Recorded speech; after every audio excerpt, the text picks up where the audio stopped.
እንዴት ዋላችሁላችሁ? እንዴት ሰነበታችሁ? እግዚአብሔር ይመስገን። ስለዚህ ጊዜ ጌታን አመሰግናለሁ። እንግዲህ በእናንተ መካከል አብረናችሁ እንሆን በዚህ ጊዜ የጌታ ፈቃድ ስለሆነ እግዚአብሔርን በጣም ነው የማመሰግነው። በዚህ ከተማ በጣም ብዙ ደስ ያሉ ነገሮች አሉ። በመሰረቱ እሱን በግልጽ በጣም ጥሩ ነው ብዬ አስባለሁ። አንድም ያው ፓስተሮች በሙሉ እዚህ መጥተው በማየቴ ደስ ብሎኛል እና እግዚአብሔርን እናመሰግነዋለን። ሁለተኛው ደግሞ ፓስተር ደረጀ ከነ ልጆቹ ከገሌላ ጋር ድሮ ናይሮቢ ነው ያጋባናቸውና እዚህ ልጆቹ አድገው ማየቴ ደግሞ በጣም ልዩ ደስታ ነው የሰጠኝ። በጣም ደስ ብሎኛል። ልጆቼ እንደሆነ ነው የማስበው። እየሰማችሁኝ ያላችሁ? ይሰማል? እሺ፣ በጣም ጥሩ። አይ እንድታጨበጭቡ ብዬ አይደለም፣ ግን እግዚአብሔር ይመስገን መስማታችሁ ብቻ ነው እርግጠኛ ለመሆን የምፈልገው። እኔ ጭብጨባ ፈላጊም አይደለሁ ይሄን ያህል።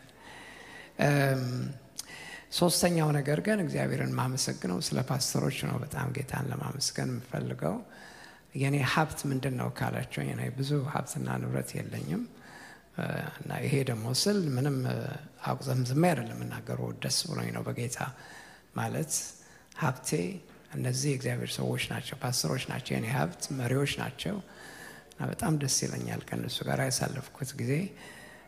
አይ ቲንክ ወቅታዊ ነበር፣ ታሪካዊም ነበር ብዬ ነው የማስበው እና አይ ትሬዠር ዘም ብዙ እነሱን ሳስብ እነሱን ሳያቸው እነሱን ብቻቸውን በነጠላ አይደለም ማያቸው፣ ከነሱ በስተኋላ ያለው ጉባኤ እያየሁ ስለሆነ ማገለግላቸው ማለት።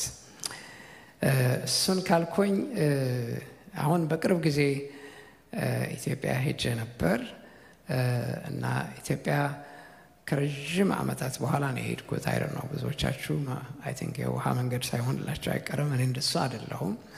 ከ26 ዓመት በኋላ ነው የሄድኩት። በጣም ረጅም ጊዜ ቆይቼ ነው የሄድኩት። ድምፄን አጥፍቼ ነው የከረምኩት። ሌሎች ሀገሮች ብዙ ትራቭል አደርጋለሁ። ኢትዮጵያ ሄጄ አላውቅም። አፐታይቱም አልነበረኝም፣ ፍላጎትም አልነበረኝም፣ ምንም በርደንም አልነበረኝም ጨርሶ። ለመጀመሪያ ጊዜ በዚህ ዓመት ነው ለመጀመሪያ ጊዜ ፍላጎትም የመጣው ሸክሞም የመጣውና ኢትዮጵያ ሄድኩኝ። እግዚአብሔር ይመስገን። የዛሬ 3 ወር ቤተሰብ ለመጠየቅ ነው የሄድኩት። በመሰረቱ አካሄዴ ለዛ ነው። ድምፄን አጥፍቼ ማንም ሳይሰማ ገብቼ ለመውጣት ነው የሄድኩት። but it just happened to be of course ቤተሰቦቼን አየኋቸው። 1 ሳምንት ከነሱ ጋር አሳለፍኩ እና በጌታ ያልነበሩት ቤተሰቦች እናቴና ትንሿ እህቴ ብቻ ናቸው በጌታ የነበሩት። በሙሉ ቤተሰብ ፈለሰ ወደ ጌታ ማለት ነው። አስገራሚ የሆነ ነገር ነው። እሱ የሚገርም መዳን ነው። በእውነት የሚያስገርም መዳን ነው። 56 ዓመት ነው የጸለይኩት። ከ56 ዓመት በኋላ ነው እነዚህ ሰዎች በሙሉ የመጡትና ይሄ አስገራሚ ነው። ሁለተኛው ግን ከሄድኩ በኋላ ያው መምጣቴን ሲሰሙ ቤተክርስቲያናት ደግሞ ሜጀር የሆነ ትልቅ ኮንፈረንስ ነው ያዘጋጁት። 4000 ፓስተሮች ከሀገሪቱ በሙሉ አመጡ። አድዋ ሚዚየም የሚባለው እዛ ነው የተደረገው። አስገራሚ የሆነ ታሪካዊ ጊዜ ነበር። ደግሞ 50ኛው ዓመቱም ያከብር ስለነበር just happened to እኔ መጀመሪያው ህብረቱ መመራው ስለነበርኩ በዚህ ምክንያት ተገናኘ። ሁለቱም ተቀናጀ። ታሪካዊ ነበር ማለት በአይነቱ። ከዛም በኋላ ደግሞ የባሱ የሚባል የተማሪዎች ህብረት ድሮ ማገለግልበት የነበረውም ሳገለግላቸው ነበር። ሙሉ ወንጌል ማገልግያለሁ፣ ሐዋሳ አገልግያለሁ።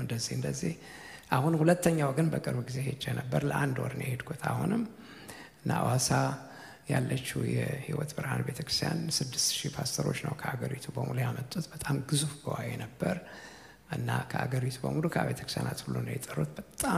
በጣም ታሪካዊ የሆነ ወቅት ነው የነበረውና 1 ሳምንት በጣም የሚያስገርም ጊዜ ነበር። የዩኒቨርሲቲ ተማሪዎች ደግሞ ከ190 ካምፓሶች የመጡ 1500 ተማሪዎች ነው የመጡት። አስገራሚ ተማሪዎች ላይ ብቻ ሳይሆን መሪዎች ናቸው እነዚህ 1500 ተማሪዎች። 1 ሳምንት ደብረ ዘይት ነበር። እሱም ራሱ የቻለ ታሪካዊ ነበር። የቀጠና 2 ሙሉ ወንጌል ያው የራሱ ኮንፈረንስ ነበራቸው። ከእሁድ እስከ እሁድ ነው ያገለገልኳቸው። ፓስተሮችና መሪዎች ደግሞ ቀን አገለግላቸዋለሁ። ከዛ ምናልባትም አበበችን ለማስቀናት የድሮዎቹ ግራጁዌትስ በሙሉ ድሮ ሳገለግላቸው የነበሩ ዩኒቨርሲቲ ተማሪዎች ሆነው ከሷ ጋር ሌሎችም ከሷ በፊትም የነበሩ ከሷም በኋላ የነበሩት ብዙዎች ለ1 ቀን አብሮኝ ሴሚናር ሰጣቸው ዋልኩኝ። ታሪካዊ ነበር። ብዙ ለቅሶ፣ ብዙ መላቀስ፣ ብዙ ታሪክ ነበረው። አስገራሚ ነበር። ከ1964 ዓመተ ምህረት በአበሻ ጀምሮ እስከ በቅርቡ ድረስ የሃይስኩል ተማሪዎች የነበሩ ድሮ ሳገለግላቸው የነበሩ ሰዎች ለአንድ ቀን ከአሜሪካ፣ ከካናዳ፣ ከአውሮፓ፣ ከአውስትራሊያ፣ ከኢትዮጵያ በሙሉ ከአፍሪካ ሀገሮች መጡ። ጀስት ለአንድ ቀን አይሮዝ ማርቨለስ ታሪካዊ ነበር እሱ እና እግዚአብሔር ይመስገን። አዲስ አበባ ያለው የመሰረተ ክርስቶስ ቤተክርስቲያን ከ44 አጥቢያዎች 120 ፓስተሮች መጡ። እነሱንም አንድ ቀን አገለገልኳቸው። እሱም አስገራሚ ነበር፣ ታሪካዊ ነበር እና እግዚአብሔር ይመስገን። ስለዚህ ቢሆንልኝ በአመት ከዚህ በኋላ በቀረልኝ ዘመን ፕሮባብሊ በአመት 2 ጊዜ ለመሄድ አስባለሁ። ቢሆንልኝ ጌታም ደግሞ ማለት ፕሮቫይድ ካደረገ በዚህ መንገድ ነው ለመሄድ ማስበው። ስለዚህ 80 ሀገሮች ነው የምናገለግለው። በጣም ሰፊ አገልግሎት ነው ያለን። በአገልግሎት አሁን 51 ዓመቴ ነው። ብዙዎቻችሁ ምናልባት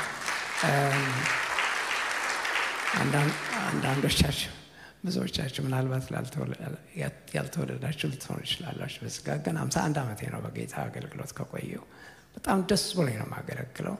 ለሰከንድ ያክል ለምን አገልግሎት ወጣሁ ብዬ አስቤ አላውቅም። ፈጽሞ ዘመኔ በሙሉ በጣም ደስ ብሎኝ ነው የማገለግለው። አናም ግላድ እግዚአብሔር ይመስገን። ትንሽ ቤተሰብ ነን። ይሄን ያክል በጣም ሰፊ ቤተሰብ አይደለም። 4 ሆነን የወጣ ነው ከኢትዮጵያ። አሁን 8 ሰዎች ነን። 3 የልጅ ልጆች አሉኝ። ሰው በጣም ደስ ይላል። የልጄ ባልም አለ። በጣም የተከበረ ቤተሰብ ነው። አይ ላቭ ኢት እና በቤታችን ብዙ ይከብራል። ልጆቻችንም ያገለግላሉ። በቤተክርስቲያንም መሪዎች ናቸው። they are highly involved። ያው ፕሮፌሽናል ናቸው በየፕሮፌሽናቸው፣ ግን ቢሆንም ግን በእግዚአብሔር ቤት ያገለግላሉ። መልካም። ይሄን ካልኩኝ ድሮ ያልነበረን ነገር አንድ ወንድ ልጅ ተሰጥቶኛል። አትሊስት ወንድ አልወለድኩም ነበር፣ በልጅ ልጅ መጥቷል ማለት። ስለዚህ በጣም ደስ ብቻዬን ነበርኩ በነጠላ። ስለዚህ እነ ፓስተር ደረጀ እንዳገኙት አንድ ወንድ ልጅ አትሊስት ለምልክት አንድ አለኝ እኔም ለማለት እግዚአብሔር ይመስገን። ይሄን ካልኩኝ ወደ እግዚአብሔር ቃል ነው የምንሄደው። ከዚህ በኋላ ሐዋርያው ጳውሎስ እንዳለው ልባችሁን አስፉልን እንዳለው አይ ቲንክ ልባችሁን ብታስፉ በጣም ጥሩ ነው። አሁን ተቆናጠን የምንሰማበት ጊዜ ነው። ቢኮዝ ይሄ እግዚአብሔር ቃል ነው፣ የኔ ቃል አይደለም፣ የኔ ሀሳብ አይደለም፣ አማርኛ አይደለም የምናገረው። አይ ነው አማርኛ ነው የምናገረው፣ ግን ቢሆንም አይ ቲንክ ከዚህ ያለፈ ነገር ነው የጌታ ሀሳብ ስለሆነ የእግዚአብሔር ቃል እግዚአብሔር በቃሉ ተናገረ ማለት እግዚአብሔር ተናገረ ማለት ነው። ስለዚህ እሱን የምናስብበት ጊዜ ስለሆነ ሪሊ ተቆናጣችሁ ልትሰሙ ካጁዋል አትሆኑ ማለት ነው። በእግዚአብሔር ቤት ምንም ቢሆን ማንም ይስበክ ማንም። አሁን ሰሞኑን 2 ወንድሞቻችን 2 ፓስተሮች ሲያገለግሉ ነው የቆዩት። I heard them, I listened በደንብ በስራስ ነው የሰማሁት። ማድመጥ ብቻ ሳይሆን ሰምቻቸዋለሁ። ማድመጥ አንድ ነገር ነው፣ መስማት ግን ሌላ ነገር ነው። ጨርሶ የተለያዩ ነገሮች ናቸው። hearing is one thing but listening is completely another thing። ምክንያቱም ማድመጥ ኮስት አያደርግም፣ መስማት ግን ኮስት ያደርጋል፣ ማስተዋል ይጠይቃል። ስለዚህ በማስተዋል እንድትሰሙ እኔ የምፈልገው ማለት አንድ መጽሐፍ ሙሉ ነው የምናየው ዛሬ። ስለዚህ በትዕግስት አብራችሁ እንድትጓዙ ነው የምፈልገው። በዚች ባለችን 45 ደቂቃ 1 ሰዓት ያክል አብረን የጌታን ቃል እንመለከታለን። ትንቢተ ሚልክያስ ነው የምናየው። ከባድ መጽሐፍ ነው። አይ ቲንክ ከመጀመሪያው from the outset ብናገር ጥሩ ነው። ከባድ መጽሐፍ ነው። really serious መጽሐፍ ነው። seriously ሊደመጥ የሚገባ መጽሐፍ ነው። ስለዚህ እሱን ብል በጣም ጥሩ ነው። ከባድነቱ ምንድነው?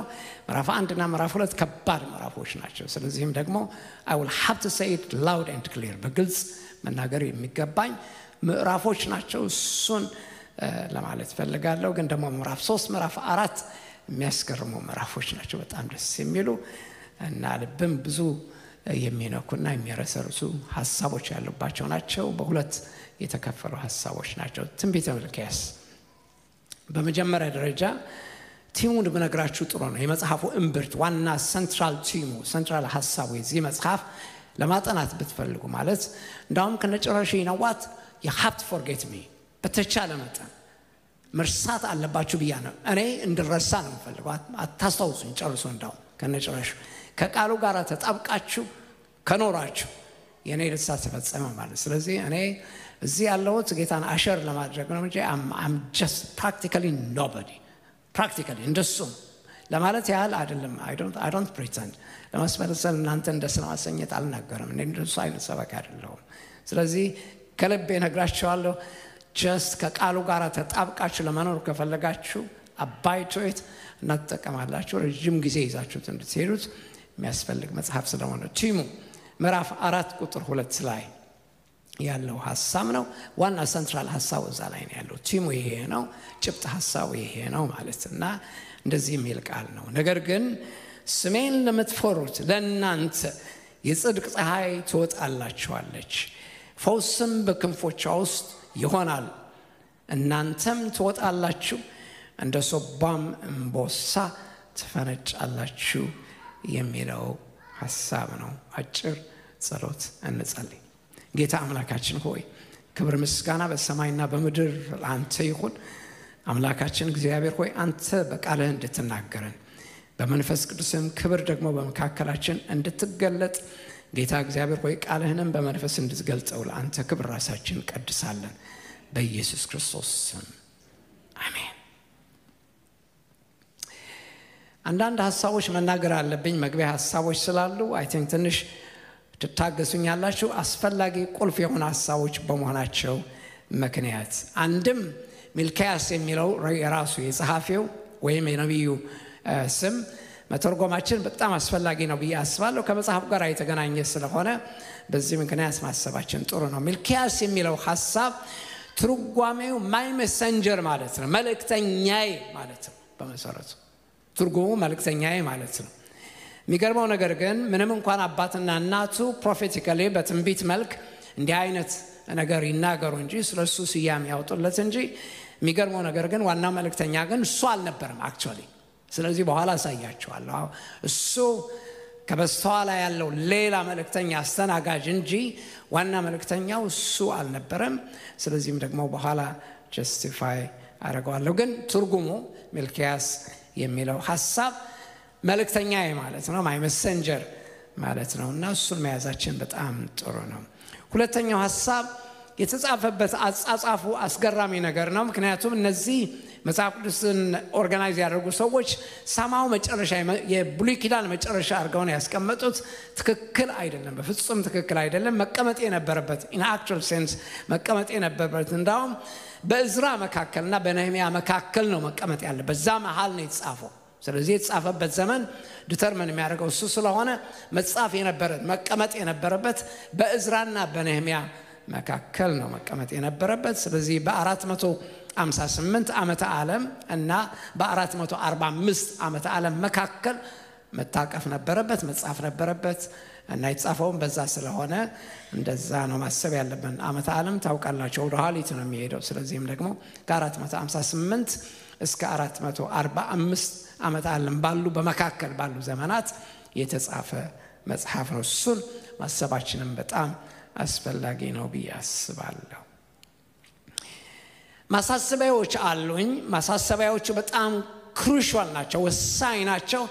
4 ማሳሰቢያዎች አሉኝ ማለት አንደኛው የዚህ መልእክት አድማስ ከቤተክርስቲያናችን ያለፈ ነው። ስለዚህ ለዚች አጥቢያ ቤተክርስቲያን ፓርቲኩላር የሆነ መልእክት አይደለም በመሰረቱ። ስለዚህ ከዚህ ያለፈ ነው። አድማሱ በጣም ሰፊ ነው። ዓለም አቀፋዊ ይዘት ያለው መልእክት በመሆኑ ምክንያት የዚህ መጽሐፍ ይዘት ከነጭራሹ ከዚች ቤተክርስቲያን ብቻ ተጣቦ መቀመጥ አይችልም። ሰፊ ሐሳብ ያለው ነው። ዓለም አቀፍ ይዘት አለው ለማለት ነውና አድማሱ በጣም ሰፊ እንደሆነ እሱ እንድታስቡልኝ እፈልጋለሁኝ። ሁለተኛው ማሳሰቢያዬ በሁለት ጆሮአችሁ እንድትሰሙኝ የሚያስፈልጉ ነገሮች ናቸው አራቱም። ሁለተኛው ማሳሰቢያዬ ለየትኛውም የመጽሐፍ ቅዱስ ክፍል አንቀጽ ይሁን ጥቅስ ይሁን ፓራግራፍ ይሁን ምዕራፍ ይሁን ለየትኛውም ቃል ሊኖረው የሚችለው ትርጉም አንድ ትርጉም ብቻ ነው። ስለዚህ ፓስተሮች በሁለት ጆሮአችሁ ስሙኝ። there can only be one interpretation። ስለዚህም ደግሞ አንድ ትርጉም ብቻ ሊኖር ይችላል እንጂ ማልቲፕል ትርጉሞች ሊኖሩት አይችሉም። አፕሊኬሽን ላይ ስንመጣ ግን ከህይወታችን ጋር ስናዛምደው ግን ለአንዱ በተናገረበት መንገድ ለሌላው በሌላ መንገድ ስለሚናገር አፕሊኬሽኑ ግን ማልታይ ፋሴትድ የሆነ ህብረ ብዙ የሆነ ሊሆን ይችላል። ስለዚህ ትርጉም ላይ ስንመጣ በጣም ከፍተኛ የሆነ ጥንቃቄ ማድረግ እንዳለብን ላሳስባችሁ ፈልጋለሁ። ስለዚህ የፈለጋችሁትን ጥቅስ እንደፈለጋችሁት መተርጎም አይቻልም። you can't interpret it በምንም። ስለዚህም ደግሞ ይሄንን ማድረግ አደጋ አለው። በዚህ ቃል የሚጨምር ወይም የሚቀንስ ሰው በዚህ መጽሐፍ የተጻፈውን መርገም ወይም ፍርድ በእርሱ ላይ ይመጣል እንደሚል፣ ስለዚህም ደግሞ ጥንቃቄ ያስፈልጋል። እንዳናጎድለውም እንዳንጨምርበትም ኤግዛጀሬት አድርገን ኢላስቲክ እንዳናደርገው እንዳንለጥጠውም በጣም ከፍተኛ የሆነ ጥንቃቄ በጣም ያጠይቃል። ስለዚህም ደግሞ ትርጓሜ ላይ ከፍተኛ የሆነ ጥንቃቄ ልናደርግ የሚገባ ነው። ሶስተኛው ካህናት የሚለው ሐሳብ እዚህ አድሬስ የተደረገው ለካህናት ነው የተጻፈው። አራቱ ምዕራፍ የተጻፈው መልእክቱ ትንቢቱ አክቹአሊ ለካህናት ነው የተጻፈው። ስለዚህ ካህናት የሚለውን ሐሳብ ፕራይመሪሊ በዛ ዘመን ለነበሩ ካህናት ነው የተጻፈው፣ እውነትም ለኛ አልጻፈም። ስለዚህም ደግሞ እሱን ማሰባችን በጣም ጥሩ ነው። ካህናት የሚለውን ሐሳብ በዛ ዘመን የነበሩ ካህናት እነሱን ነው አድሬስ ያደረገ ያለው። ስለዚህም በዛ ደረጃ ልንወስደው ይገባል። በሁለተኛ ደረጃ ግን እኛም የንጉስ ካህናት ነን ተብለን ስለተጠራን አዲስ ኪዳን ላይ ስንመጣ ሁላችንም የንጉስ ካህናት ስለሆን የማይመለከተው ሰው እዚህ የለም ማለት። ስለዚህም ደግሞ ይሄ መልእክት ለሁላችንም ጭምር ነው ማለት። አራተኛው ማሳሰቢያዬ ምንም እንኳን ይሄ መጽሐፍ በጣም ከባድ መጽሐፍ ቢሆንም የሚገርመው ነገር ግን በቃል ኪዳን የታሰረ መጽሐፍ ነው። ደስ የሚለው ነገር እሱ ነው። አስገራሚው ነገር ይሄ ነው። ስለዚህም ደግሞ የተጠቀሱ ቃል ኪዳኖች አሉ። እነሱን መጥቀስ አለብኝ። 5 ቃል ኪዳኖች አሉ በዚህ መጽሐፍ ውስጥ ብቻ 5 ቃል ኪዳኖች የተጠቀሱ ቃል ኪዳኖች አሉ። 5ቱም ጠቅሳቸዋለሁ። የመጀመሪያው ቃል ኪዳን it is a covenant of Levi ለሌዋውያን የተሰጠ ቃል ኪዳን አለ። ምዕራፍ 2 ቁጥር 5-9 ላይ ለሌዊ የተሰጠ ለሌዋውያን የተሰጠ ፓርቲኩላር የሆነ ቃል ኪዳን አለ። እሱን ማሰባችን ጥሩ ነው። ሁለተኛው ነገር ደግሞ ለአባቶች የተሰጠ ቃል ኪዳን ደግሞ አለ። ምዕራፍ 2 ቁጥር 10 ላይ ለአባቶች ብቻ የተሰጠ ደግሞ የአባቶች ቃል ኪዳን ደግሞ አለ። ምዕራፍ 2 ቁጥር 10 ላይ እንደገና ደግሞ ለጋብቻ የተሰጠ ቃል ኪዳን ደግሞ አለ።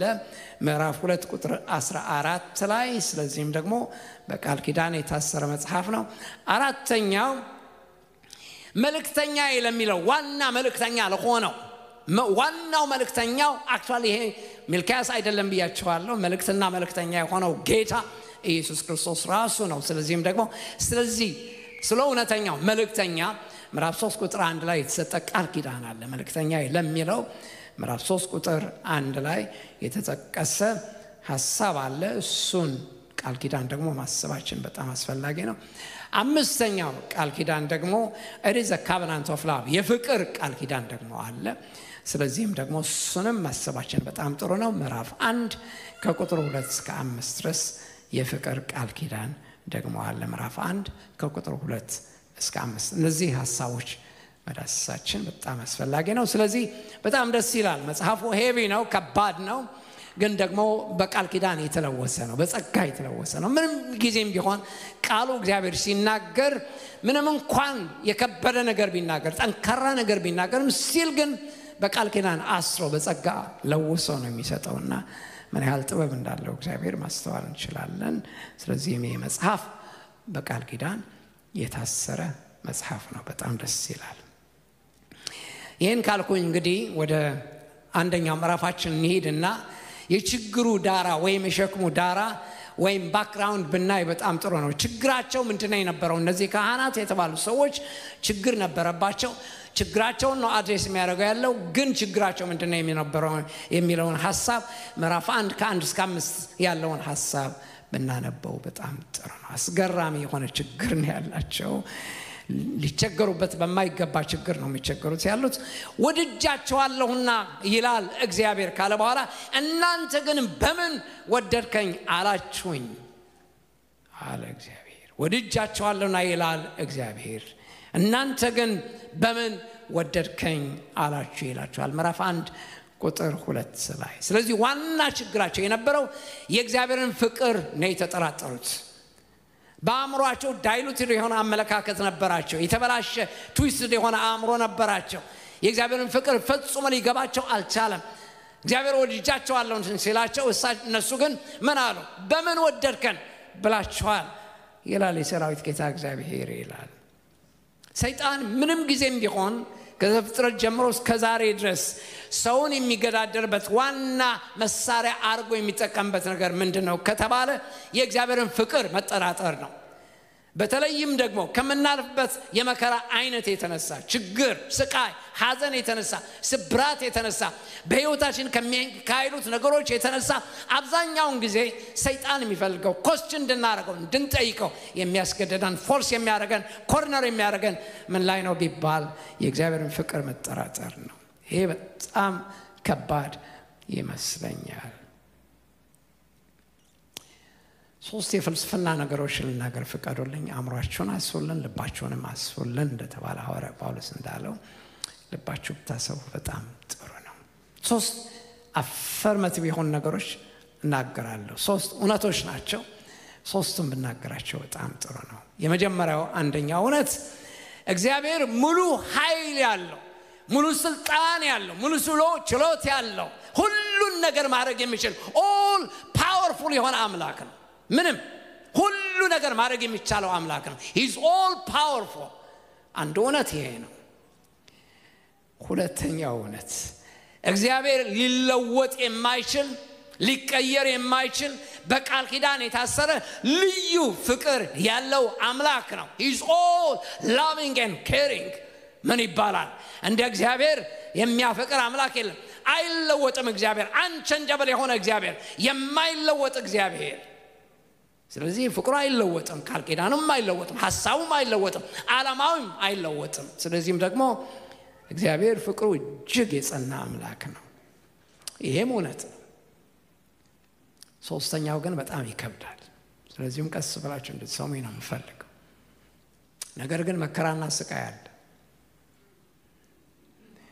The question is if God then why evil እግዚአብሔር አለ ብለን ካል እግዚአብሔር ሁሉን የሚችል ነው ብለን ካል እግዚአብሔር ሁሉን አፍቃሪ ነው ብለን ካል ፍቅሩ የማይለወጥ ነው ብለን ካል ቃል ኪዳኑ የጸና ነው ብለን ካል if God then why evil መከራ ታዲያ ለምን ስቃይ ታዲያ ለምን ሐዘን ለምን ታዲያ መደባት ለምን መገባት ለምን መጠላት ለምን why ይሄ አሁን ልንመልሰው የምንችለው በቀላሉ ልንጋፈጠው የምንችለው ጥያቄ አይመስለኝም በጥንት ዘመን የነበሩ አባቶች ይህንን ጥያቄ አስተናገዱና ለመመለስ ሞከሩ እና ዘላበዱ ያልሆነ ቴዎሎጂ ያልሆነ ስለመለኮት አመጡ ማለት ነው እና እነዚህ አባቶች በቀላሉ የምታዩዋቸው አባቶች አይደሉም ትልልቅ አባቶች ናቸው ምሁራን ናቸው ኢንተለጀንስ ናቸው አእምሮአቸው እጅግ በጣም የላቀ አእምሮ የነበራቸው ሰዎች ናቸው ኢግናሽየስ የሚባል ለምሳሌ አይረኔስ የሚባል አባት ለምሳሌ ሌሎችም አባቶች እንደዚህ ተሰብስበው ስለዚህ ጉዳይ ምላሽ ለመስጠት ፈለጉ እና ምን አይነት ዶክትሪን አበጁ እንደዚህ የሚል ዶክትሪን አበጁ the doctrine of impossibility ይባላል I didn't say impossibility the doctrine of impossibility ምን ማለት ነው incapable of suffering and therefore devoid of emotions ማለት ነው impossibility ማለት እግዚአብሔር ስሜት የለሽ አምላክ ነው አሉ ካዘናችን ጋር አብሮ ሊያዝን የማይችል ስንጨነቅ አብሮ ሊጨነቅ የማይችል ስንወድቅ አብሮ ሊወድቅ የማይችል ስንጨነቅ ስናዝን ስንተክዝ አብሮ ሊተክዝ የማይችል ስሜት የለሽ አምላክ ነው ወደሚል ሐሳብ መጡ ማለት ይሄ በጣም የሚያስገርም አይነት ስነ መለኮት ነው ያመጡት የኛ የምናመልከው እግዚአብሔር ግን ስሜት የለሽ አምላክ አይደለም በመከራችን ውስጥ ስናልፍ ምንም አይነት ተሳትፎ የሌለው ዙፋኑን አጽንቶ የሚቀመጥ ኮምፎርታብል የሆነ አምላክ አይደለም ከኛ ጋር የማይጨነቅ በሐዘናችን ውስጥ የማይገባ በስቃያችን የማይገባ አምላክ አይደለም ከኛ ጋር ራሱን አይደንቲፋይ የሚያደርግ እግዚአብሔር እንጂ አንድ ጊዜ እንዳውም ሙሴ ጠየቀ የጠሩ ማናቸው ቢለኝ የጠራ አምላክ ማን ነው ቢሉኝ ህዝቡ ቢጠይቁኝ ማን ብዬ ልንገራቸው አለ። ዘጸአት ምዕራፍ 3 ቁጥር 13 እና 14 ላይ ታገኙታላችሁ። ምክንያቱም እግዚአብሔር የመጀመሪያውን ስሙ ጠፍቶበት አይደለም። ኤሎሂም የሚለው ስሙ ጠፍቶበት አይደለም።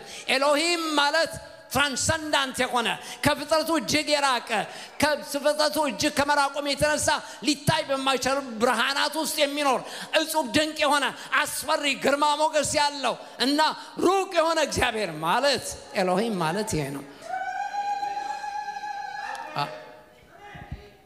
ሶነት ነው ያ ልታውቹም ጥሩ ነው። ሆኖም ግን ሙሴ 400 ዓመታት በመከራ ይላሸቀ ህዝብ ሄጄ ከፍጥረቱ የራቀ ታላቅ ገናና የሆነ የሚያስፈራ በሊታይ በማይቻል ብርሃናት ውስጥ የሚኖር እግዚአብሔር ጠራኝ ብዬ በነግራቸው በምንም ተአምር እነሱን አድሬስ አያደርግም አለ። ሌላ ስም ካለ ነገረኝ አለ ማለት ነው።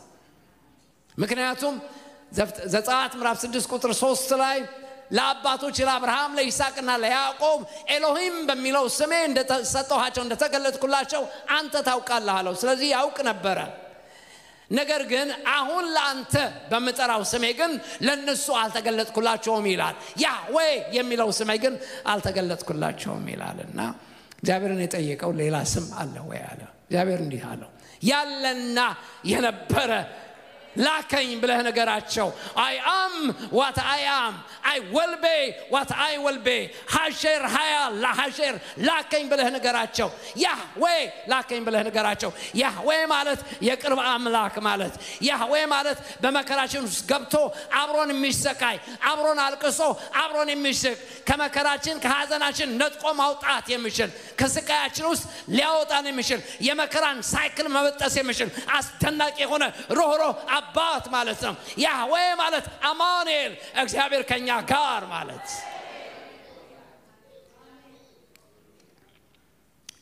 ስለዚህ ይሄ እግዚአብሔር የማይለወጥ እግዚአብሔር በመስቀል ላይ ራሱን የገለጠ ልጁን በመስጠት ፍቅሩን ለኛ የገለጠ ስለኛ የተሰቃየ መከራን ያየ የተገፋ የተጠላ የተጨነቀ መጨረሻም ራሱን አሳልፎ ስለኛ የሰጠ መከራን የቀመሰ ከመከራችን ጋር ራሱን አይደንቲፋይ ማድረግ የሚችል በሐዘናችን ውስጥ የሚገባ ታላቅ የሆነ ሩህሩህ አባት ነው።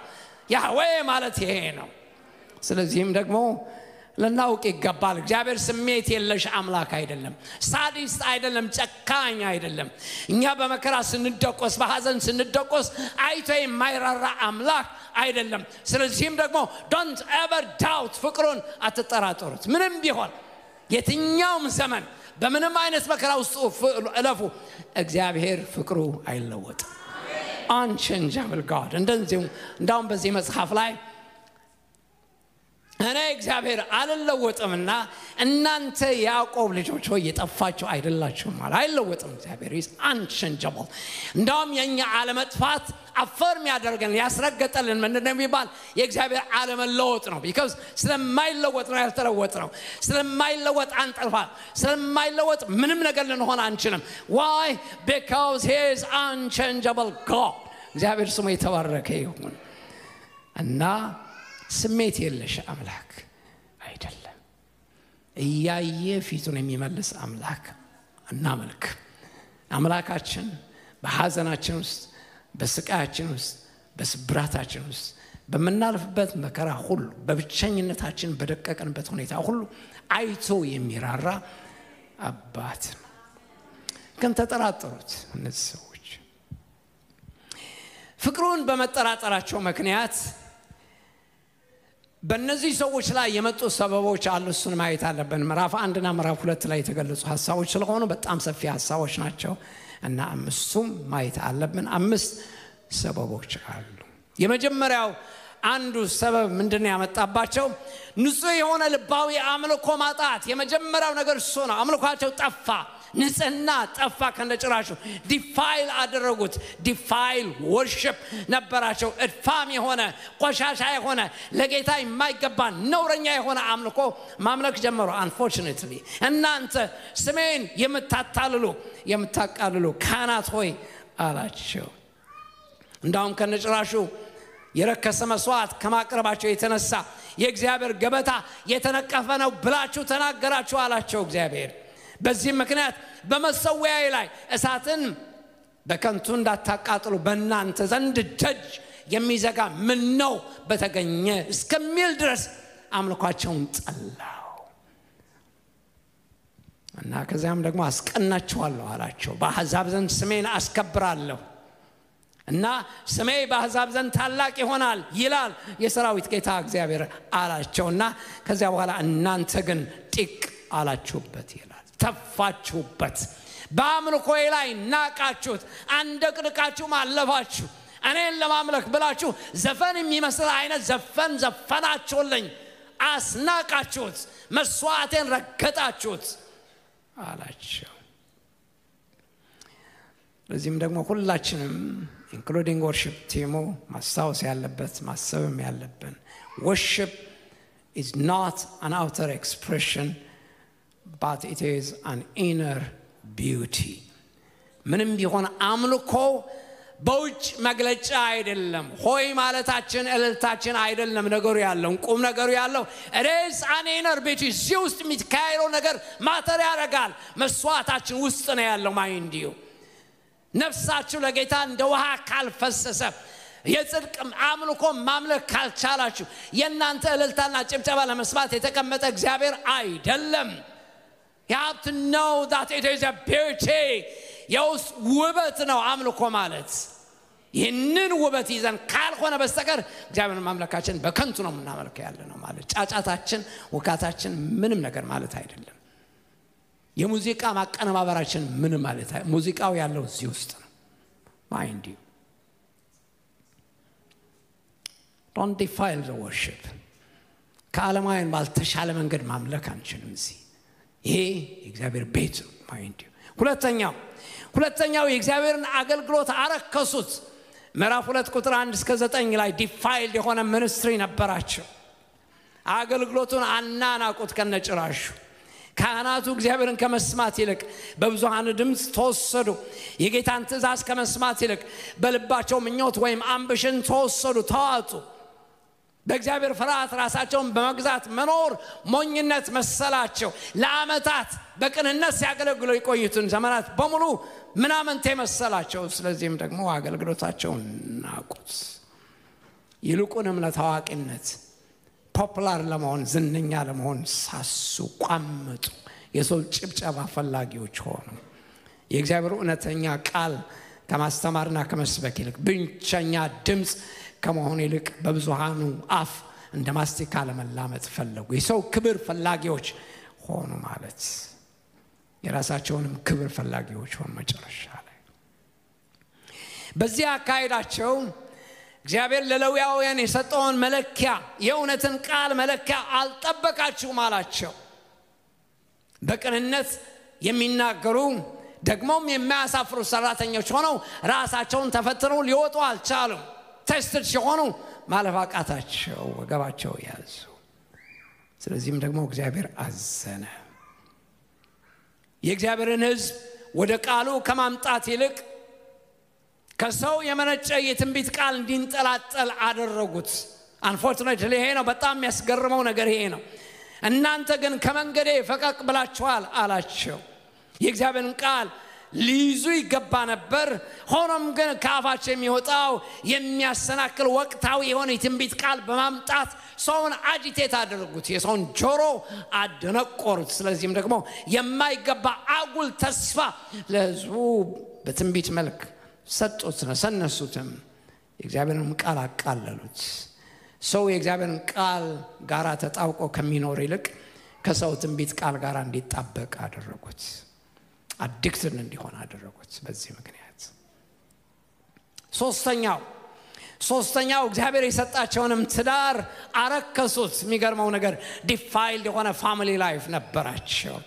ምዕራፍ 2 ቁጥር 10 እስከ 17 ላይ ተመልከቱ። እግዚአብሔር እንዲህ ይላል፣ ይሁዳ አታሏል፣ በእስራኤልም በኢየሩሳሌምም ርኩሰት ሆኗል፣ ተሰርቷል አለ። የቃል ኪዳን ሚስታቸውን በማታለል የሚገርመው ነገር በውጭ ከትዳራቸው ውጭ እየማገጡ በዝሙትም ደግሞ እየወደቁ መጠላለፍ ጀመሩ። እንዳውም ከነጭራሹ ምን አሉ በስጋይ ምን ሰራውን ኃጢአት በምንም መልኩ በመንፈሳዊ ህይወታችን ላይ ተጽዕኖ የለውም ብለው እስከሚሉ ድረስ ላክሲቲ ውስጥ ገቡ ርኩሰት ወደ እግዚአብሔር ቤት እንዲገባ ዝሙት ወደ እግዚአብሔር ቤት እንዲገባ እናም ደግሞ ከትዳራቸው ውጭ እንዲማግጡ ሆነ ከዚህም የተነሳ ደግሞ ሌላ ዓለም ውስጥ ገቡ ትዳር ማፍረስ እንደቀላል ነገር ቆጠሩት ፍቺ ቀላል ቋንቋ ሆነላቸው ቤታቸውንም አፈረሱ ልጆቻቸውንም በተኑ በዚህ ምክንያት ከዚህ የተነሳም አልፎ እንዳም ከዛም አልፎ የጾታ ባህሪ መገለባበጥ dilution of sexes አመጡ ሶዶማዊነት ውስጥ ገቡ እንዳም ከነጭራሹ የጾታ ድብልቆሽ ውስጥ ገቡ dilution of sexes ገቡ ሲያሰኛቸው ወንድ ሲያሰኛቸው ሴት መሆን የሚችሉበት ደረጃ ላይ ደረሱ mind you I'm talking about እስራኤላውያን ናቸው እነዚህ መሳፍንት 19:20-21 ላይ ተመልከቱ rampant የሆነ sexual homosexuality ካይድ የነበረው በቢንያማውያን መካከል ነው መሳፍንት 19:20-21 ላይ ልትመለከቱ ትችላላችሁ እንዳውም መጽሐፍ ሲደመድም በሚያሳዝን መልክ ነው የሚደመድሙ ሰው ሁሉ በአይኑ በዛን ጊዜ መሪ አልነበረምና ንጉስ አልነበረምና ይቆጣ ሰው አልነበረምና ቢቆጣ የሚደመጥ ሰው አልነበረምና ከዚህ የተነሳ ሰው ሁሉ በአይኑ ፊት መልካም መስሎ የታየው ነገር ያደርግ ነበር የሚባለው ያ ዘመን በዚህ ነው የተደመደመው በጣም አሳዛኝ የሆነ ዘመን ነው ትዳር እንደቀላል የሚፈርስበት ከትዳሮች ከመማገጥም አልፎ ሌላ ዓለም ውስጥ የሚገባበት እና ሆሞሴክሹዋሊቲ በቀላሉ የሚስተናገድበት አይነት ዓለም ውስጥ ገቡ ሶስተኛው ይሄ ነው ስለዚህም ደግሞ እግዚአብሔር አለ እንደዚህ ይላል መንፈሳችሁን ጠብቁ ይላል የሰራዊት ጌታ እግዚአብሔር ማንንም ሚስቱን አያታልል ይላል የሰራዊት ጌታ እግዚአብሔር ካለ በኋላ እኔ መፋታትን እጠላለሁ ይላል የሰራዊት ጌታ እግዚአብሔር ምዕራፍ 2 ቁጥር 16 ላይ ስለዚህም መንፈሳችሁን ጠብቁ ይላል የሰራዊት ጌታ እግዚአብሔር ይላል በትዳር ዓለም ላይ ትዳራችሁን እንደፈለጋችሁ መጫወት የምትፈልጉ ሰዎች ካላችሁ ከእንዲህ አይነት መንፈስ ምንም የራቃችሁ ሰዎች አይደላችሁ ነገ ሌላ ነገር ለማድረግ በቀላል ለማድረግ የምትመለሱ ሰዎች አትሆኑ አይከናሽሪ አንዴ ነገር ከተጀመረ አንዴ ነገር በእጃችሁ ከተበላሸ ብዙ ነገር ማበላሸታችሁ አይቀርም you have to remember ይሄን በማድረጋችሁ ትውልዳችሁን ነው የምታፈርሱት ያላችሁ የትውልድን ያህል ነገር ተጠያቂዎች ትሆናላችሁ ስለዚህም ደግሞ ይሄ በጣም አስፈላጊ ነገር ነው keep the eyes of the covenant of the eyes አይናችን ቃል ኪዳን ምንም ጊዜም ቢሆን መጠበቅ አለብን በያምናል አራተኛው የሚገርመው ነገር እግዚአብሔር ቤት ገንዘብ ለራሳቸው መጠቀሚያ አደረጉት ምዕራፍ 3 ከቁጥር 8 እስከ 14 ላይ ሰረቃችሁኝ አለ እግዚአብሔር ሰረቃችሁኝ አስራቴና በኩራቴን ወስዳችሁ ወኪሳችሁ አስገባችሁት ለራሳችሁ መጠቀሚያ አደረጋችሁ አቢዩዝ አደረጋችሁ ያለ አግባብ ተጠቀማችሁበት ይላል የሰራዊት ጌታ እግዚአብሔር አለ ለገንዘብ ለንብረት ባለጠጋ ለመሆን ሳሱ መቆሚያ በሌለው ሳይክል ውስጥ ገቡ በዘመኑ በነበረው ነፋስ ተወሰዱ ህብረተሰቡ መሰላል ላይ ለመውጣት ገንዘብን ዋና ዋስትናቸው አድርገው መውሰድ ጀመሩ ስለዚህም ደግሞ ቋምጡ በዚህ ምክንያት የሚገርመው ነገር ሌላ ስኪም ውስጥ ገቡ በጣም የሚገርመው ነገር ይሄ ነው ባለጸጋ ለመሆን አይቻልም እንደው ይቆረጥላችሁ አንጀታችሁ ይቆረጥላችሁ ማውናት ይቆረጥላችሁ ባለጸጋ መሆናችሁ ማትችሉበት ምክንያት ይሄ ውሸት ነው ባለጸጋ ትሆናላችሁ ብለው ትንቢት የሚናገሩ ሰዎች ውሸት ባለጸጋ ሀብታምና ባለጸጋ የተለያዩ ናቸው ነገራችን ላይ ሀብታሞች እኛ ድሆችን የሚያስተዳድሩ ሰዎች ናቸው ባለጸጎች ግን ሀብታሞችን የሚያስተዳድሩ ናቸው ባለጸጎች ምን ላቸው ዘ ዌልዚ ምን ላቸው በዓለም ላይ ምን ያህል ፐርሰንት እንደሆነ ታውቃላችሁ 50% ኢኮኖሚ በእጃቸው ያሉ ሰዎች 8 ሰዎች ብቻ ናቸው ቢል ጌትስ አለበት ባፌት አለበት የአማዞን ሰው ያለበት ኤሎን ማስክ አለበት 6 አሜሪካውያን 1 ሜክሲካን 1 ቻይኒዝ ያለ 8 ሰዎች ናቸው በምንም ተአምር ባለጸጋ ልትሆናችሁ there is no way ሲስተሙ አያስገዳችሁ ይቆረጥላችሁ ማለት ነው። ደፋ ቀና ምንለው ሁሉ እኛ ሁሉ ደፋ ቀና ምንለው ያለ ነው ለ8 ሰዎች ነው ምንሰራ ያለ ነው ማይንድ። እነዚህ ሰዎች ግን የእግዚአብሔርን ቤት ገንዘብ ሳሱ። ስለዚህም ደግሞ ሕዝቡን በዘበዙት። በሐሰት ትንቢት ቃል ያሰኙ ከዚህ የተነሳ የሕዝቡን ገንዘብ በዘበዙት። ትበለጽጋለህ ይላሉ። የሚበለጽጉት እነሱ ናቸው። የሚጎለበቱት እነሱ ናቸው። የሚያድጉት እነሱ ናቸው። የሚገርመው ነገር ይሄ ነው። እግዚአብሔርም አየ ነውረኛ እንደሆነም ደግሞ ተጸየፈ። አምስተኛው ስለዚህ ለሐሰት ነቢያት አትገዙ ማለት ነው። በመሰረቱ እዚህ ከተማ መምጣቱ አይቀርም። ደፍነት ላሳይቶኛል ይመጣል። መምጣቱ አይቀርም። ለሐሰተኛ ነቢያት መገዛት ከፈለጋችሁ ራሳችሁን አሳልፋችሁ መስጠታችሁ እንደሆነ እኔ እነግራችኋለሁ። ለቤተ ክርስቲያናችሁ ታማኝ ያልሆናችሁ ሰዎች አብዛኛውን ጊዜ ጨካኝ ትውልድ ነው እግዚአብሔር የሚያስነሳው። ጨካኝ ትውልድ ነው ደግሞ እንደኛ ጨዋ የሆነ ሰው አይደለም። እንደኛ ሰብኮ የሚወጣ አይደለም። ቀሰስተኛ የሆነ ሰው አይደለም። አንገቱን ሰብሮ የሚሄድ አገልጋይ አይደለም። የአሁኑ ሕዝብ ጨካኝ አገልጋዮች ናቸው። አይከናሽሩ ገንዘባችሁን የሚበዘብዙ ንብረታችሁን የሚሰርቁ የሚዘርፉ መጠንቀቅ ይኖርባችኋል ማለት ነው። don't ever go ለምን ትሄዳላችሁ? why should you ራሳችሁን አሳልፋችሁ ለምን ትሰጣላችሁ? ስለዚህም ደግሞ መጠንቀቅ ይኖርብናል ማለት ነው። አምስተኛው ባልተቀደሰ አንደበታቸው አታከታችሁኝ አለ እግዚአብሔር። አታከታችሁኝ ምዕራፍ 2 ቁጥር 17 ምዕራፍ 3 ከ13 እስከ 15 ምዕራፍ 2 ቁጥር 17 እና ምዕራፍ 3 ከቁጥር 13 እስከ 15 ላይ በአንደበታቸው ሳቱ። ዲፋይልድ የሆነ ማውዝ ነበራቸው። አንደበታቸውን መቆጣጠር የማይችሉ ምላሳቸው በጥርሶቻቸው መካከል መንከስ የማይችሉ ዲሲፕሊን ያልሆኑ ግርድፍ የሆነ ቋንቋ የሚናገሩ ሰዎች ሆኑ። በእግዚአብሔር ቃል ላይ ኃይለ ቃል ተናገሩ። አንድም አመለካከታቸው የተገለበጠ ነበረ። ክፉን የሚያደርግ ሁሉ በእግዚአብሔር መልካም ነው እርሱም በእነሱ ደስ ይለዋል። ምዕራፍ 2 ቁጥር 17 ላይ በቃላቸውም ጌታን ተዳፈሩት። እንዳውም ጌታ ምን አለ? ቃላችሁ በእኔ ላይ ድፍረት ሆኗል ይላል የሰራዊት ጌታ እግዚአብሔር። እናንተ ግን በምንድነው ብላችኋል? እግዚአብሔርን ማገልገል ከንቱ ነው፣ ትእዛዙንስ መጠበቅ በፊቱም ሐዘንተኞች ሆነን በመሄድ ምን ይረባናል? አሁንም የሚታበዩትን ሰዎች ብፁዓን እንላችኋለን አላቸው። ምዕራፍ 3 ቁጥር 14 እና 15 ላይ። ስለዚህ ከኔ ማጅን ቃላቸው ምን ያህል እንደ ጭንቁር እንደሚባላ አገልግሎታቸውን አናናቁት። እግዚአብሔርን መፍራት ምን ያረጋል አሉ፣ ናቁት ከነጭራሽ። ስለዚህም ደግሞ በድፍረት ቃል በእግዚአብሔር ቃል ላይ አመጹ። ቃላቸው እንደ ጭንቁር የሚባላ ቃል መናገር ጀመሩ። ማጉረምረም መጥመንመን ስራቸው ሆነ። እግዚአብሔርን መፍራት ከንቱ መሰላቸው። በአንደበታቸውም ጌታን አሙት። ጌታንም ሲያገለግሉ የቆዩባቸው ዘመናትና ዓመታት የሚገርመው ነገር ከንቱ ስለመሰላቸው ተጸጸቱ። የተበለጡ መሰላቸው። እንዳውም እግዚአብሔርን በድፍረት ቃላቸው ሰምቶ እግዚአብሔር አዘነ። በቃላችሁ ደፈራችሁኝ አለ እግዚአብሔር።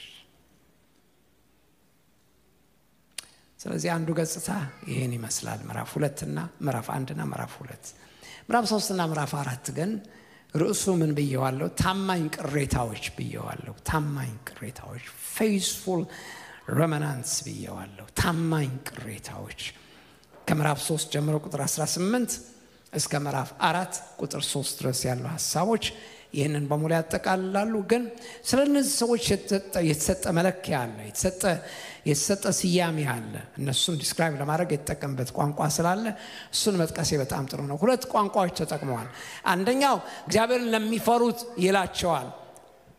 ሁለተኛው ደግሞ ስሙን ለሚያስቡ ይላቸዋል። 2 ነገር ነው የተጠቀመው። እግዚአብሔርን ለሚፈሩት አንድ፣ ሁለተኛ ደግሞ ስሙንም ለሚያስቡ የተሰጡ ቃል ኪዳኖች ናቸው። 5 ቃል ኪዳኖች አሉ። ስለዚህም በሁለት ጆሮአችሁ ስሙኝ ከዚህ በኋላ ያለው ሐሳብ ምዕራፍ 3 ቁጥር 16 ምዕራፍ 3 ቁጥር 16 አሁንም ምዕራፍ 3 ቁጥር 16 አሁንም 3 ጊዜ ተጠቅሷል እዛ ላይ። ምዕራፍ 4 ቁጥር 2 ላይ እግዚአብሔርን ለሚፈሩት እና ደግሞ ስሙንም ለሚያስቡ ይላቸዋል። 5 ቃል ኪዳኖች አሉ በዚህ ውስጥ የምናያቸው። የመጀመሪያው ቃል ኪዳን ተመልከቱ። እግዚአብሔርን ለሚፈሩ ሰዎች እርስ በርሳቸው ሲነጋገሩ እግዚአብሔር ያደምጣል። ምንም ጊዜም ቢሆን በመሃላቸው ይገባል፣ ይሰማል። እግዚአብሔር ያደምጣል በእውነት ያደምጣል እግዚአብሔር የሚፈሩ ሰዎች እርስ በርሳቸው ሲመካከሩ ሲነጋገሩ ኢቭን በልባቸውም የሚያደርገው ሐሳባቸው እንኳን ሳይቀር ከምንለምነው ወይ ከምናስበው በላይ ሊያደርግ የሚችል እግዚአብሔር የታመነ ነው እንዳለ ሐዋርያ ጳውሎስ የምንለምነው ብቻ አይደለም የምናስበውም ጭምር ሳክቲፋይድ ሆነ አእምሮ በተቀደሰ አእምሮ የምናስበው ሐሳብ እንኳን ራሱ ልመና ምልጃ አርጎ ይወስደዋል እግዚአብሔር ያከብረዋል ያደምጠዋል ደግሞ ለሰንስ አደመጠ እግዚአብሔር የሚፈሩ ሰዎች እርስ በርሳቸው ሲነጋገሩ ሲሪየስሊ ያደምጣል ከለታት አንድ ቀን በሁለተኛ ነገሥት ምዕራፍ 22 እና ምዕራፍ 23 ላይ ታገኙታላችሁ በንጉስ ኢዮስያስ የሚባል ታላቅ ንጉስ የተነሳ ሪቫይቫል ነበር እና አስገራሚ ሪቫይቫል ነው ለምን አስገራሚ የሚያደርገው እግዚአብሔር ራሱ መሰከረ በሱ በንጉስ ኢዮስያስ ዘመን እንደተነሳው ሪቫይቫል በየትኛውም ዘመን ከሱ በፊትም ከሱም በኋላም አይነሳም ያለለት አስገራሚ ሆነ ሪቫይቫል ነው ያ ሪቫይቫል ሲነሳ አራት ወጣቶች ናቸው አይናቸው እያየ ሲነሳ ያዩ ሰዎች አሉ ምስክር የሆኑ ወጣቶች ነበሩ 17 ዓመት እድሜ ነበራቸው ኢንትረስቲንግሊ አንዱ ሕዝቅኤል ነው ሌላው ዕንባቆም ነው ሌላው ኤርምያስ ነው አራተኛው ዳንኤል ነው እነዚህ ወጣቶች በዚህ ሪቫይቫል ውስጥ የተነሱ ሰዎች ናቸው በዚህ ሪቫይቫልም ያደጉ ናቸው የሚገርመው ነገር እንዳውም ንጉስ ኢዮስያስ ሲሞት ኤርምያስ ትንቢት ከመናገርም አልፎ እንዳውም ዘመረለት መዝሙር ዘመረለት አክቹአሊ በቀብሩ ጊዜ አስገራሚ ነገር ነው አርጎት አያውቅም አስገራሚ ነገር ግን ዘመረለት ይላል መጽሐፋችን መጽሐፍ ቅዱስ ላይ ስለዚህ እነዚህ ሰዎች በዚህ መሃል ያደጉ ሰዎች ናቸው ሲነሳ አይተዋል እግዚአብሔር ሪቫይቫል ሲያስነሳ አይተዋል ሲሰራም አይተዋል ደግሞ በሰው ኃጢአት ምክንያት ሪቫይቫሉ ሲቀለበስም አይተዋል ሲበላሽም አይተዋል ድምዳሜውም አይተዋል ያረጉ ነበር ያዝኑ ነበር ይጨነቁ ነበር በዛን ጊዜ እግዚአብሔር ምን አደረገ ሁለተኛው ሐሳቡ ይሄ ነው የሚገርመው ነገር እንዲህ አይነት በሚሆንበት ጊዜ እግዚአብሔር ሰማቸው አደመጣቸው በመሃላቸው ይነጋገሩት የነበረው ሲጨነቁት የነበረ ጭንቀት የነበራቸው ምን እግዚአብሔር አደመጠ ምንም ጊዜም ቢሆን ወንድሞችና እህቶቼ በዚች ከተማ ስለ እግዚአብሔር ቤት የምታመጡት ምጥ እግዚአብሔር ይሰማል ያደምጣል በደንብ አድርጎ ያደምጣል አልጋችን ላይ ምናረገው መንገድ ላይ ስንሄድ ምንጫወተው ስልክ ላይ ስንጫወት የምንጫወተው ስለ እግዚአብሔር ቤት ቅናት ኖሮን ስለ እግዚአብሔር ቤት የምናስበው ሐሳብ በሙሉ እግዚአብሔር ያደምጣል ከለታት አንድ ቀን መመለሱም አይቀርም ኦታዋን መጎብኘቱ አይቀርም የታወቀ ነገር ነው ይሄ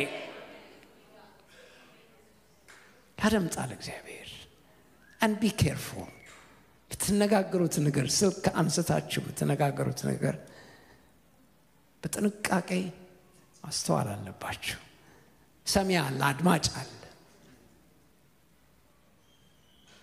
ስለዚህም ደግሞ እነዚህን ሰዎች አደመጠ በኋላ ምን አደረገ እኔ በመሰራበት ዘመን ገንዘቤ ይሆናሉ ይላል የሰራዊት ጌታ እግዚአብሔር እንደተባለ ዘመን መጣ ከዚያ በኋላ ሰዎችን ፈለገ ሊሰራ ሲፈልግ እግዚአብሔር ሰዎችን ሲፈልግ እነዚህን አራቱን ያስነሳው ሁለተኛው ሐሳብ እሱ ነው አስገራሚ ነገር ነው እግዚአብሔርን ለሚፈሩ ሰዎች ስሙንም ለሚያስቡ የመታሰቢያ መጽሐፍ በፊቱ ይጽፋል ለሪመምበራንስ ከዘመናት በኋላ ሊያስበው እነሱን ለመጎብኘት እንዲያመቸው እሱ ስለሚረሳ አይደለም እነሱ ቢረሱ ግን የማይረሳ መጽሐፍ በፊቱ ይጽፋል እግዚአብሔር ስለዚህም ደግሞ ዘመን ሲመጣ አገላብጦ ያየዋል ያነባዋል ደግሞ ከዚያም በኋላ ይመልሳል መጽሐፍ ጻፈ ለመታሰቢያ መጽሐፍ ጻፈ ነው የሚለው ከዓመታት በኋላ እነሱ ቢረሱም እንኳን ሳይረሳ እግዚአብሔር ምላሹን ለማምጣት ሲል ታሪክ ለመስራት ሲል የሚገርመው ነገር ንግግራቸውን በሙሉ ይጽፋል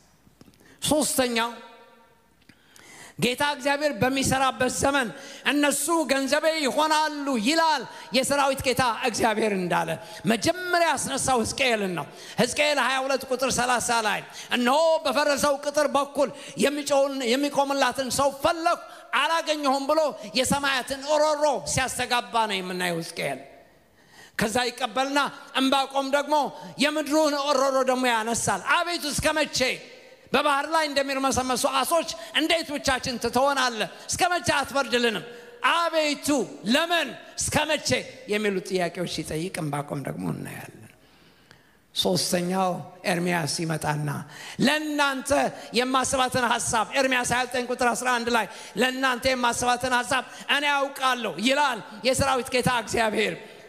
እናንተ ትለምኑኛላችሁ እኔም እሰማችኋለሁ፣ እናንተም ትፈልጉኛላችሁ እኔም እገኝላችኋለሁ ይላል የሰራዊት ጌታ እግዚአብሔር። 70 ዓመት ከተፈጸመው በኋላ እኔ መጥቼ እጎበኛችኋለሁ ይላል የሰራዊት ጌታ እግዚአብሔር ብሎ ተናገረ።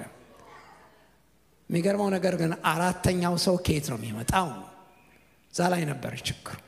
ስታክ ያደረጉት እዛ ላይ ነው። በፈረሰው ቅጥር ላይ የሚቆም ሰው ተፈልጎ የተገኘው አንኤክስፔክትድ በሆነ ቦታ ላይ ነው። የሚገርማችሁ ነገር አንዩዥዋል በሆነ ቦታ ከነቢያት መካከል አልተገኘም፣ ከካህናት መካከል አልተገኘም። የሚገርመው ነገር በመንግስት አካል ላይ ሴኩላር ዓለም ውስጥ ያለ ሰው ከንጉሱ ቀጥሎ ሁለተኛ ሶስተኛ የነበረ ሰው ዳንኤል የሚባል እግዚአብሔር ፈልጎ አገኘ። ዳንኤል ነው በቅጥሩ መካከል የቆመው፣ ኢንተርሲድ ያደረገው፣ በመሃል ላይ የገባው፣ ሲፈለግ የቆየ ሰው እሱ ነበር። ስለዚህ አገኘው እግዚአብሔር አስገራሚ በሆነ መንገድ አገኘው። ዳንኤል ምዕራፍ 9 ቁጥር 1 እና 2 ላይ እነሆ በነቢይ በኤርምያስ የተነገረው በትንቢት የተነገረውን ቃል በመጽሐፍ አስተዋልኩ ካለ በኋላ 70 ዓመት የሚፈጸምበት ዘመን እነሆ በመጽሐፍ አስተዋልኩ ካለ በኋላ ማቅ ለብሼ አመድም ነፍስን እሼ በእግዚአብሔር ፊት ጸለይኩ ይላል። ለምን ያህል ወራት ለምን ያህል ዓመታት እንዳነባ እንዳለቀሰ አናውቅም። ግን ፓኖራማው ከዚያ በኋላ ምዕራፍ 7 ምዕራፍ 8 ምዕራፍ 9 ምዕራፍ 10 ምዕራፍ 11 ምዕራፍ 12 ፓኖራማ የመሰለ ነገር ከአጥናፍ እስከ አጥናፍ የሚሄድ አድማሱ እጅግ ሰፊ የሆነ ራእይ ለማን ነው የተሰጠው ቢባል ለዳንኤል ነው። የዳንኤል መጽሐፍ አንደርስታንድ ስናደርግ ብቻ ነው የነቢያት መጽሐፍ አንደርስታንድ የምናደርገው። ለመጀመሪያ የተገለጠው ለማን ነው ቢባል ለዳንኤል ነው የተሰጠው። የዳንኤል መጽሐፍ አስገራሚ መጽሐፍ ነው። 28 ዓመት ነው የወሰደብኝ እሱን ለማጥናት። እስከሚገባኝ ድረስ ሰብኬ አላቅም፣ ደፍሬ አላቅም። ከገባኝ በኋላ ነው መስበክ የጀመርኩት። አስገራሚ መጽሐፍ። ገንዘቤ ይሆናሉ ይላል የሰራዊት ጌታ እግዚአብሔር እንዳለው ፈልጎ ያገኘው እነሱን ነው። የሚገርመው ነገር ፓስተሮች ስትገናኙም የምትጫወቱት ነገር ኤትሬኒ ማተርስ። ቋንቋችሁን ያደምጣል፣ ነገራችሁን ያደምጣል፣ ሐሳባችሁን ያደምጣል፣ ጨዋታችሁን ያደምጣል፣ ከንፈስ የምታረጉት ነገር በሙሉ ያደምጣል እግዚአብሔር። ምጣችሁ ከሆነ በእውነትም እግዚአብሔር ይሰማል ያደምጣልም። አንድ ቀን መመለሱ ደግሞ አይቀርም። አንድ ቀን እንባችሁ ማበሱ አይቀርም። አንድ ቀን እናንተን መጎብኘቱ አይቀርም። ሰው ሲፈልግ እግዚአብሔር እናንተን ነው የሚፈልገው። ምንም ቢሆን እሱን ፊቱን የሚፈልጉ ሰዎች፣ እግዚአብሔርን የሚፈሩ ሰዎች፣ ስሙንም ለሚያስቡ ሰዎች ለነሱ ከለታት አንድ ቀን እግዚአብሔር መታሰቢያ ማምጣቱ አይቀርም። መጽሐፉ መገልበጡ አይቀርም። ሲሰራ ስራውን ፈልጎ ለመስራት የሚያስፈልገው እነማን ናቸው ቢባል እናንተው ናቸው። ስለዚህም ደግሞ ልናስብ ይገባል። የእንግሊዝኛው ሐሳብ ገንዘቤ ይሆናሉ ይላል የሰራዊት ጌታ እግዚአብሔር ነው የሚለው ፈዛዛ ቃል ነው፣ አልወደውም። አማርኛችን ሄዶ ስታክ ያደርጋል። ሰፊ ቋንቋ እንዳይመስላችሁ አመን ማለት ፋክቱ በነገራችሁ ጥሩ ነው። አማርኛችን ይሄን ያክል ሰፊ አይደለም። ስታክ ያደርጋል። አንዳንድ ቦታ ላይ ሄዶ ስታክ ያደርጋል። ምንም መግለጫ አይደለም። ስለዚህም ደግሞ እንግሊዝኛው በጣም ደስ ይላል። እና ይብም ምን ይላል? they will be my treasure possession ይላቸዋል። የኔ ሀብቴ ንብረቴ አድርጌ possession ናቸው ይላቸዋል። እነዚህን ሰዎች ገንዘቤ የሚለው ሐሳብ they will be my treasured possession ይለዋል። ኪንግ ጄምስ ቨርዥን የሚለው ደግሞ የበለጠ ያጎራዋል። ምን ይለዋል? on that day I will make them my jewels ይላል። እነሱ የራሴ እንቁ አረጋቸዋለሁ ይላል የሰራዊት ጌታ እግዚአብሔር። እንቁ አረጋቸዋለሁ። እንቁ በጣም precious ነው፣ በጣም የከበረ ነው። እንቁ አርጌ ይዛቸዋለሁ የሚለው እንቁ የሆኑ ሰዎች የሚገርማቸው ነገር በድንገት ሲነሱ ብቻ ነው የምታውቁት። ለጌታ እንቁ የሆኑ ሰዎች አይኑ ዝም ያደረገባቸው ሰዎች ከለታት አንድ ቀን እግዚአብሔር ስራውን ሲሰራ እነሱን ሲያስነሳ በድንገት ነው የሚያስነሳው። ለብዙ ሰዎች ሰርፕራይዝ ነው። it's a big surprise። ያልታሰቡ ሰዎች ስለሚሆኑ በድንገት ያስነሳቸዋል። ታሪክ ሰሪ ያደርጋቸዋል። ለሕዝብ መድኃኒት አድርጎ ያቆማቸዋል። ሕዝብን ሊመልሱ የሚችሉ ሕዝብን ሊያቀኑ የሚችሉ ሰዎች ያረጋችኋል ስለዚህ don't meddle with the gospel ያዛችሁት ወንጌል በእጃችሁ አይበላሽ በትውልዳችሁ መካከል አይበላሽ እግዚአብሔር ስራ ሲፈስራ ምናልባት ከለታት አንድ ቀን ፈልጎ የሚያገኛችሁ እናንተ እንድትሆኑ በዚህ ከተማ በወሬ በሐሜታ እና በቤተክርስቲያን ላይ በመመስ አፋችሁ አይሞጣሞጥ ሞጥማጣ የሚለው ቃል ከመጽሐፍ ቅዱስ ያገኘሁት ነው ተራካን መናገር አልችልም ይቀርማቸዋል አልችልም መጽሐፍ ቅዱስ ስላለ ነው ምሳሌ 13 ላይ ስላለ ነው የተጠቀምኩበት ይቅርታ አትሞጣሞጡ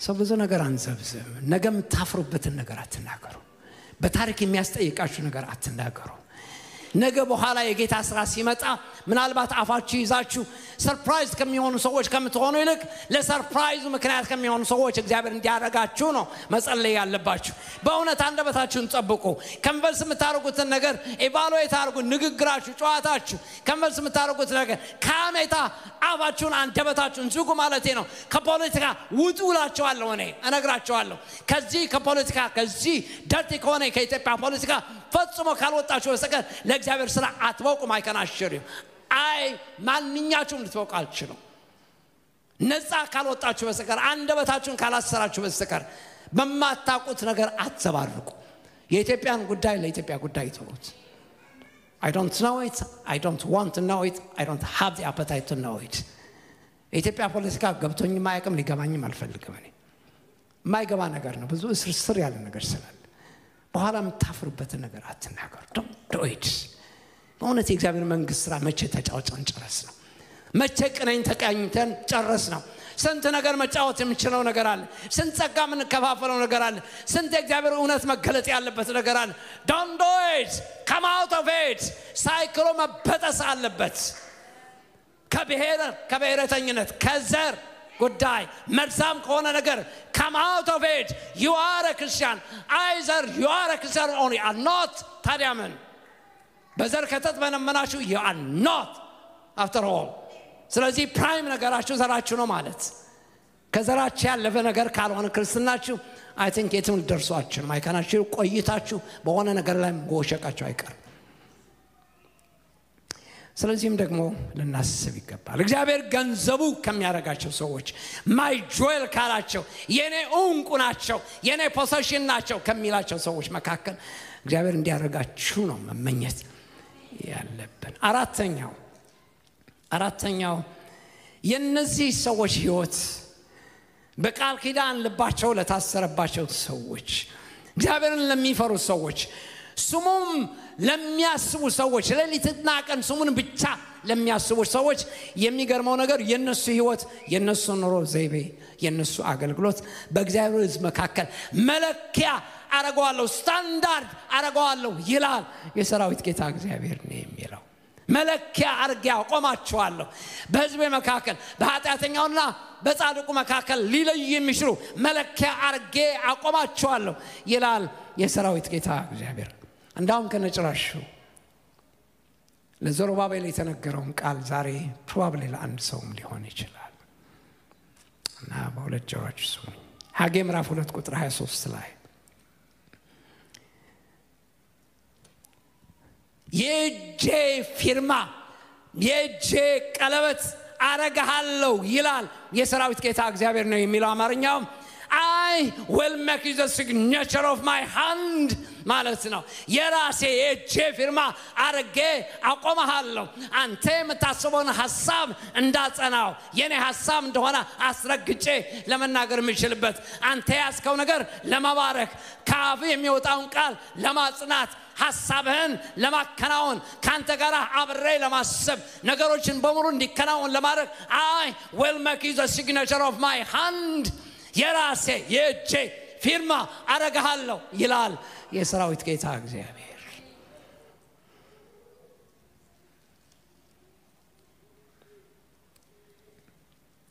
አምስተኛውና የመጨረሻው እግዚአብሔርን ለሚፈሩ ሰዎች እግዚአብሔርን ለሚወዱ ሰዎች እግዚአብሔርን ለሚያስቡ ሰዎች ሐሳባቸው ማዕከል ዶሚኔት ያረጋቸው የእግዚአብሔር ጉዳይ ለሆነባቸው ሰዎች ለእናንተ የጽድቅ ፀሐይ ትወጣላችኋለች። አማርኛ የሚለውን ነገር ላንብበውና ምን ለማለት እንደፈለገ በኋላ ተረጉመዋለሁ። ፈውስም በክንፎቿ ውስጥ ይሆናል፣ እናንተም ትወጣላችሁ፣ እንደ ሰባም አንበሳ ትፈነጫላችሁ ነው የሚለው። ነገር ግን ስሜን ለሚፈሩት ለእናንተ የጽድቅ ፀሐይ ትወጣላችኋለች። እንግሊዝኛ የሚለው it is a son of righteousness ማለት ምዕራፍ 3 ቁጥር 1 ላይ የተገለጸው እውነተኛ መልእክተኛ የተባለ ጌታ ለእናንተ ልክ እንደ ፀሐይ ወጋገን እሱ ለእናንተ ይበራላችኋል ማለት the son of righteousness ለእናንተ የፀሐይ ወጋገን የሆነ ጌታ ይመጣላችኋል። ምዕራፍ 3 ቁጥር 1 ላይ ልታዩት ትችላላችሁ። መልእክተኛዬ ይመጣል። እናንብበው። እነሆ መልእክተኛዬን እልካለሁ፣ መንገድንም በፊቴ ያስተካክላል። እናንተም ትፈልጉት ዘንድ የምትፈልጉት ጌታ በድንገት ወደ መቅደሱ ይመጣል ካለ በኋላ የምትወዱትም የቃል ኪዳን መልእክተኛዬ ነው ይመጣል። የምትወዱት ጌታ በድንገት ወደ መቅደሱ ይመጣል ካለ በኋላ እዚህ ደግሞ the son of righteousness ለእናንተ የጽድቅ ፀሐይ እንደሚወጣ ቦርቆ ሊወጣ የሚችል ያ ጌታ በፊታችሁ ተቀጥቅጦ ይመጣል ነው የሚለው። ጌታ ይመጣል ነው ማለት ያለው። he will come ሊመጣ ያለው ዳግም ምጽአቱ ብቻ አይደለም፣ በዚህ ምድር ላይም እናንተን ለመካስ ይመጣል ነው ማለት ያለውት። እናንተን ከመከራችሁ ለማውጣት ብቻ ሳይሆን ለማስፈንደቅም እንደ ሰባው አንበሳ ደስ ብሏችሁ የልጅነታችሁ ደስታ ለመመለስም ጭምር ጌታ እየመጣ ነው እያልኳችሁ ነው ያለው። ጌታ ኢየሱስ ክርስቶስ ይመጣል። የፀሐይ ወጋገን የሆነ ጌታ፣ ዳን የሆነ ጌታ፣ የፀሐይ ብርሃን የሆነ ጌታ the son of righteousness ለእናንተ ከለታት አንድ ቀን ለምታስቡት ስሙንም ለምትፈሩ ሰዎች ለእናንተ በድንገት ይመጣል፣ መቅደሱን ደግሞ ይሞላል። ያ ጌታ ሲመጣ የእናንተን ነፃነት ያውጃል። ያ ጌታ ሲመጣ ያን ጊዜ እናንተን ለመካስ ይመጣል። በዛን ጊዜ እንባችሁንም ያብሳል፣ ሐዘናችሁን ከላያችሁ ላይ ይነቃቅለዋል፣ የመከራችሁንም ሳይክል ይበጥሰዋል። በዛን ጊዜ ያ ጌታ በድንገት ሲመጣ እንደ ሰባው አንበሳ ተፈነጫላችሁ እንደተባለ ደስ የሚያሰኛችሁ ዘመን ይመጣል ይላል የሰራዊት ጌታ